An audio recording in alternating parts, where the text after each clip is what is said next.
کتاب تہذیب التہذیب، اس کی جلد 5، اس 5ویں جلد میں یہ ابو عبد الرحمن السلمی جو راوی ہیں اس حدیث سے روایت کے، جس میں حضرت علی رضی اللہ تعالیٰ عنہ کے پر تہمت لگی، ان کا اپنا نام ہے عبداللہ بن حبیب بن ربیعہ۔ ابو عبد الرحمن کا اپنا نام ہے عبداللہ بن حبیب بن ربیعہ، اور بعضوں نے اس کو تصغیر کے ساتھ عبداللہ بن حبیب بن ربیعہ بھی پڑھا ہے۔ ابو عبد الرحمن السلمی الکوفی القاری، اصلاً کوفہ کے رہنے والے تھے ابو عبد الرحمن السلمی۔ جب سیدنا عثمان غنی رضی اللہ تعالیٰ عنہ شہید ہو گئے، اب یہ امام ابن حجر اسقلانی فرماتے ہیں، وہ فرماتے ہیں ابن حجر اسقلانی،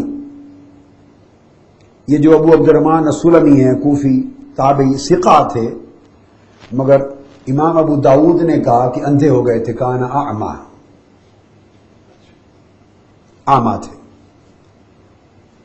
ادروائز ثقہ تھے، مگر سیدنا عثمان غنی رضی اللہ تعالیٰ عنہ کی جب شہادت ہوئی تو ابن حجر اسقلانی کا قول سن لیجئے، وہ بیان کرتے ہیں، واقدی نے بھی یہ روایت کیا اور امام اسقلانی نے اس کو اتھارٹیٹیو کیا، کہا کہ ثم صار عثمانیا،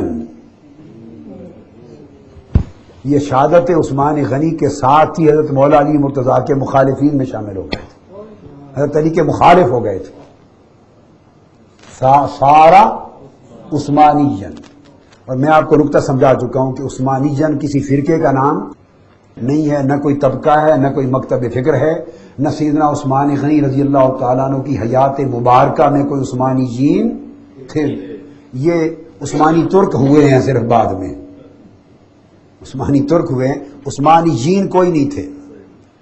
یہ سیدنا عثمان غنی جب شہید ہو گئے تو جن لوگوں نے حضرت علی شیر خدا کے خلاف جھنڈا اٹھا لیا اور ان کے اوپر تہمت قتل لگائی اور مطالبہ کیا قصاص عثمان کا کہ عثمان غنی کی شہادت کا بدلہ لیں گے، خون کا قصاص لیں گے، اور وہ حضرت علی شیر خدا کے خلاف تھے، اور جو میں نے ساری سٹوری آپ کو سنا دی ہے، ان لوگوں کو وہ اپنے آپ کو کہتے ہیں ہم عثمانی ہیں، عثمانی تھے نہیں، وہ تو خارجیوں کی دراصل ایک ابتدا فکر میں ہو رہی تھی، خوارج کی ایک فکری ابتدا ہو رہی تھی، مگر وہ چونکہ سیدنا عثمان غنی کے ہمدرد بن کے ان کے قصاص کا مطالبہ کر رہے تھے، اس لیے اپنے آپ کو عثمانی کہنے لگے۔ تو ائمہ حدیث جب کہتے ہیں سارا عثمانی جن، تو اس کا ڈائریکٹ مطلب ہے کہ سیدنا عثمان غنی کی شہادت کے فوری بعد یہ مخالفین علی مرتضیٰ میں شامل ہو گئے، حضرت علی کے اوپر قتل عثمان کا الزام لگانے والوں میں شامل ہو گئے، ثقہ تھے۔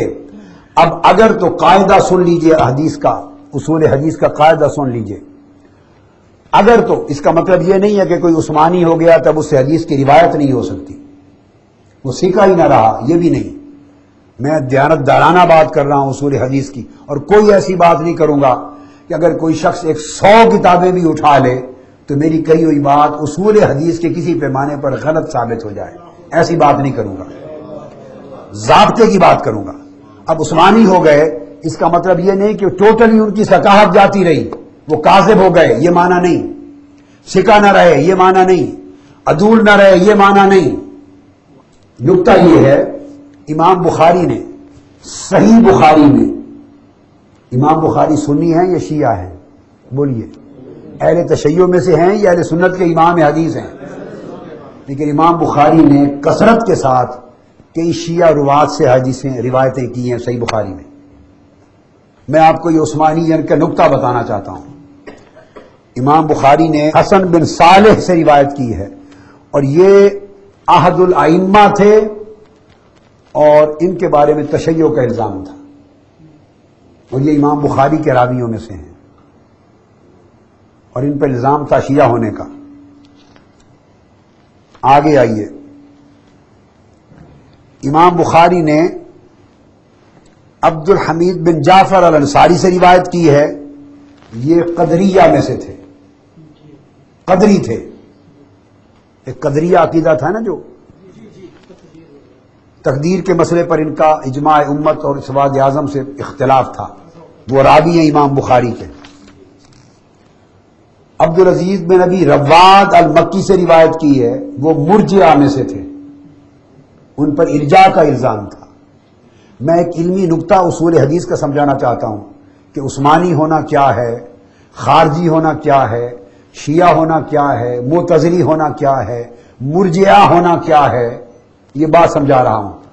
عبدالعزیز بن ابی رواد المکی، ان کو ثقہ کہا ہے مگر وہ مرجئہ تھے، الزام مرجئہ کا تھا. عمر بن عبید سے روایت کی ہے امام بخاری نے، وہ معتزلی تھے. کیا تھے؟ معتزلی تھے، اہل سنت نہیں تھے. آگے آئیے. پھر اس کے بعد امام بخاری نے ابراہیم بن تہمان رضی اللہ تعالیٰ عنہ سے، صالح امام تھے، روایت کی، ان کے اوپر بھی ارجاء کا، مرجئہ ہونے کا الزام تھا. ایوب بن عائض الطائی سے روایت کی ہے، ان پہ بھی مرجئہ کا الزام تھا. یہ چند چیزیں سن لیں، پھر میں آپ کو نکتہ سمجھاتا ہوں اصول حدیث میں وجہ کیا ہے. جریر بن عبد الحمید سے روایت کی ہے، ان پر تشیع کا الزام تھا، شیعہ ہونے کا. یہ سنتے آئیے. خالد بن مخلد القطوانی سے روایت کی ہے امام بخاری نے، ان کے اوپر شیعہ ہونے کا الزام تھا. اب شیعہ روات بتا رہا ہوں، تشیع کا تھا. داؤد بن الحسین سے روایت کی امام بخاری نے، قدریہ ہونے کا ان کے اوپر الزام تھا. سالم بن اجلان سے روایت کی ہے، قدریہ کا الزام تھا. سعید بن فیروز سے روایت کی ہے، تشیع کا، شیعہ ہونے کا الزام تھا. سعید بن عمر سے روایت کی ہے امام بخاری نے، ان پر تشیع کا الزام تھا. سعید بن کثیر سے روایت کی ہے، ان پر تشیع کا، شیعہ ہونے کا الزام تھا. ابن ابی لیلہ یعنی عبداللہ بن عیسیٰ بن عبد الرحمن بن ابی لیلہ، ان سے روایت کی ہے سیاستہ نے، امام بخاری نے، شیعہ ہونے کا الزام تھا. اسی طرح امام عبد الرزاق سے روایت کی ہے، ان کو شیعہ ہونے کا الزام لگایا گیا. اسی طرح عمران بن حیطان سے روایت کی ہے، وہ خوارج میں سے تھے، خارجی تھے. اب اتنے روات شیعہ گنوائے. اب عمران بن حیطان